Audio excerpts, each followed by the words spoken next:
हम अपनी हर समस्या का समाधान औरों में ही क्यों ढूंढते हैं?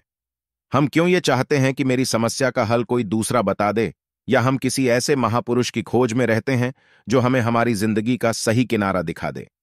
खैर, अगर दूसरों से बात करने पर आपको अपनी समस्या का समाधान मिल जाता है तो अच्छा है, लेकिन यहां जरा सोचने वाली बात यह है कि औरों से बात करने से पहले क्या आपने अपने भीतर उपस्थित अपने सबकॉन्शियस माइंड से बात करने की कोशिश की?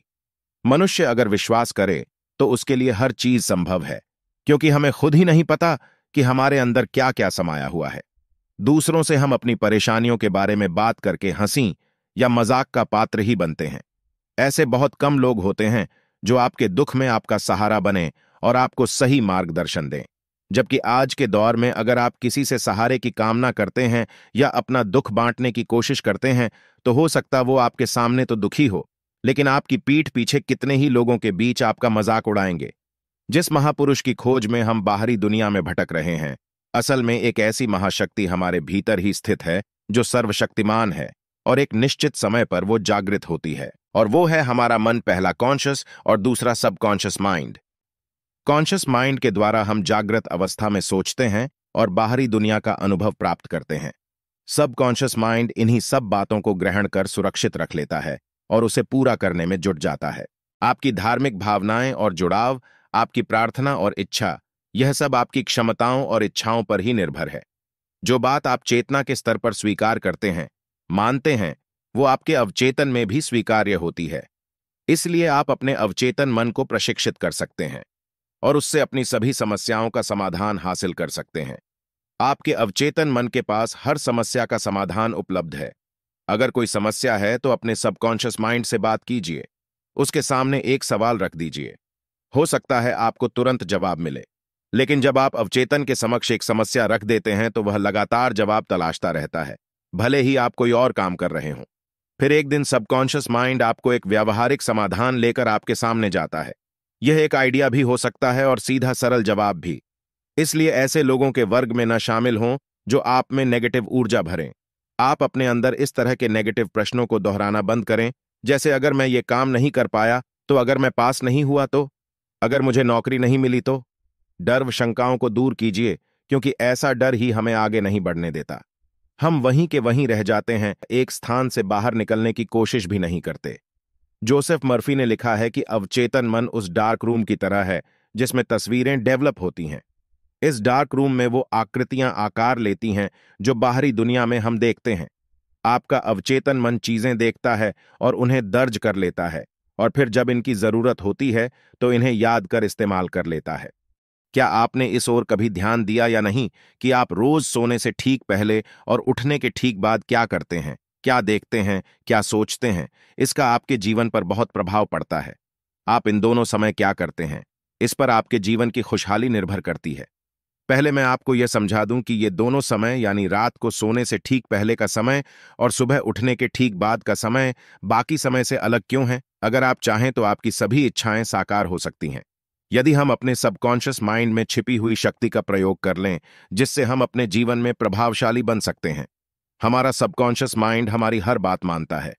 रात को सोने से पहले अपने सबकॉन्शियस माइंड से कहे, मैं सुबह 5 बजे उठना चाहता हूं, तो यह आपको ठीक आपके कहे समयानुसार जगा देगा। हमारा सबकॉन्शियस माइंड हमारा उपचार भी कर सकता है। यदि हम रोज सोने से पहले अपनी सेहत के बारे में अच्छा कहकर सोएंगे और अपने मन से कहेंगे, मेरा स्वास्थ्य बहुत अच्छा है और मैं ठीक हो रहा हूं, हमारा सबकॉन्शियस माइंड हमारे आदेशानुसार पालन करेगा। आप जो भी करना चाहते हैं, जिसके लिए आप दिन रात मेहनत कर रहे हैं, और अगर आपने ये तय कर लिया है वो काम करना ही है, तो देखिएगा परिस्थितियां आपके अनुसार ही उत्पन्न होने लग जाएंगी। वास्तव में हमारा अवचेतन मन गीली मिट्टी की तरह होता है, जिसे हम जैसा ढालने की कोशिश करेंगे वो वैसे ही ढल जाएगा। इसी तरह से हमें अपने सबकॉन्शियस माइंड को सही आदेश, विचार और तस्वीरें देने होंगे, जो हमारे सभी अनुभवों को नियंत्रित करता है। नेगेटिव वाक्यों का प्रयोग कभी नहीं करना चाहिए। मेरे पास इसके लिए पैसे नहीं है, मैं ये काम नहीं कर सकता, मेरी किस्मत में कुछ अच्छा होना लिखा ही नहीं है। हम जो सोचते हैं, हमारा अवचेतन मन उसी बात को सच मान लेता है। इसलिए हमारे पास कभी पैसे न रहें या वह काम करने की क्षमता न रहे जो हम करना चाहते हैं। इसके बजाय दृढ़ता से कहें, मैं अपने सबकॉन्शियस माइंड की शक्ति से सारे काम कर सकता हूं। कॉन्शियस माइंड रोजमर्रा के कार्य करता है, जिसमें तार्किक सोच विचार शामिल है। वह हमारे किसी काम को करने की हमारी सामर्थ्य, इच्छा शक्ति आदि को निर्धारित करता है। अवचेतन मन हमारी आदतों, बर्ताव, धारणाओं और अनुभवों को तय करता है। इसके लिए वह हमारे दिमाग में आने वाले सकारात्मक और नकारात्मक विचारों से हमारे तादात्म्य की मदद लेता है, यानी देखता है कि हम किसके साथ कितना जुड़े रहते हैं।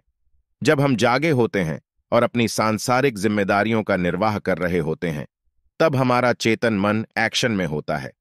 जब हम सोते हैं तो सोने की क्रिया के दौरान हमारा चेतन मन निष्क्रिय हो जाता है।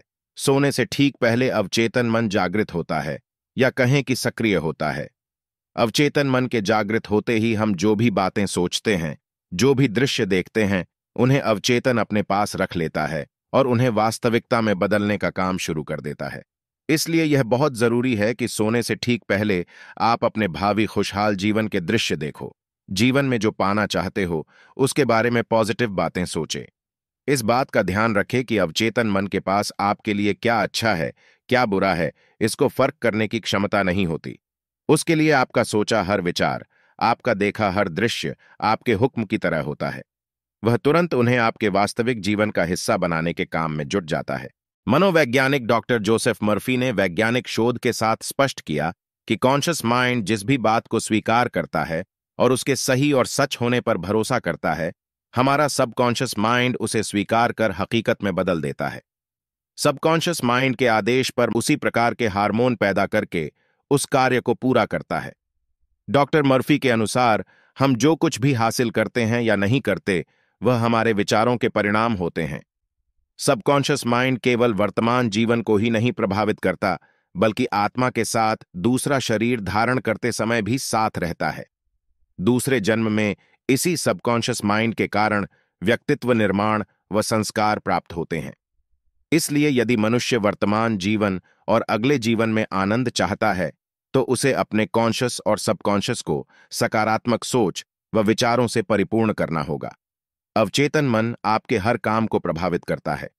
अवचेतन मन की शक्ति से हम सेहत सुधार सकते हैं, शारीरिक रोग ठीक कर सकते हैं। असल में हम अपने दिमाग के काम करने के तरीके को जानते ही नहीं हैं, इसीलिए जीवन में हर वक्त दुखी बने रहते हैं, सफल होने के सपने देखते रहते हैं। हमें कुछ नहीं करना, बस अपने जीवन की बागडोर अवचेतन के हाथ थमा देनी है।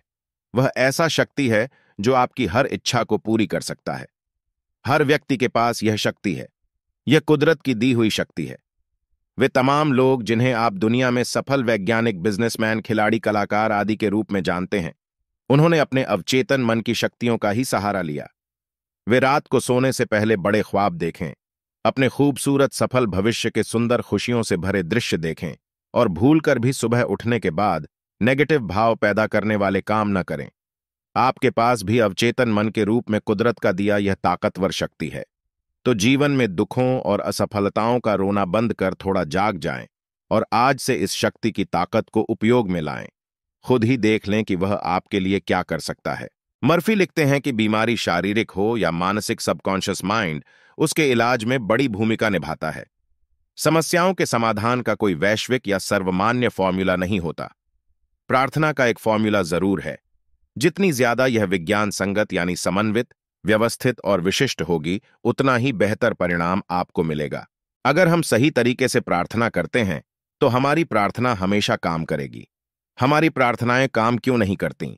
ऐसा इसलिए होता है क्योंकि हम पूरे दिल और दिमाग से किसी एक चीज पर ध्यान केंद्रित नहीं करते हैं और सही टेक्निक का इस्तेमाल नहीं करते हैं, ताकि हम अपना फोकस बढ़ा सकें और अपने सबकॉन्शियस माइंड को हमारे काम करने के लिए फिर से एक्टिवेट कर सकें। विश्वास ही जीवन का नियम है। विश्वास हमारे मस्तिष्क का एक विचार है। उन चीजों में विश्वास न करें जो हमें नुकसान या चोट पहुंचाएं। अपने अवचेतन मन की शक्तियों में विश्वास करें। यह विश्वास रखें कि वे हमारा उपचार करेगी, प्रेरित करेगी, हमें शक्तिशाली और समृद्ध बनाएंगी। असल में हमें दृढ़ होने की जरूरत है हमें आत्मज्ञानी और आत्मविश्वासी होने की। जरूरत है हमें अपने अवचेतन मन से बात करने की और उसे आदेश देने की। देखना आपके काम बनने शुरू हो जाएंगे। बस अपने अवचेतन मन को आदेश तो दीजिए।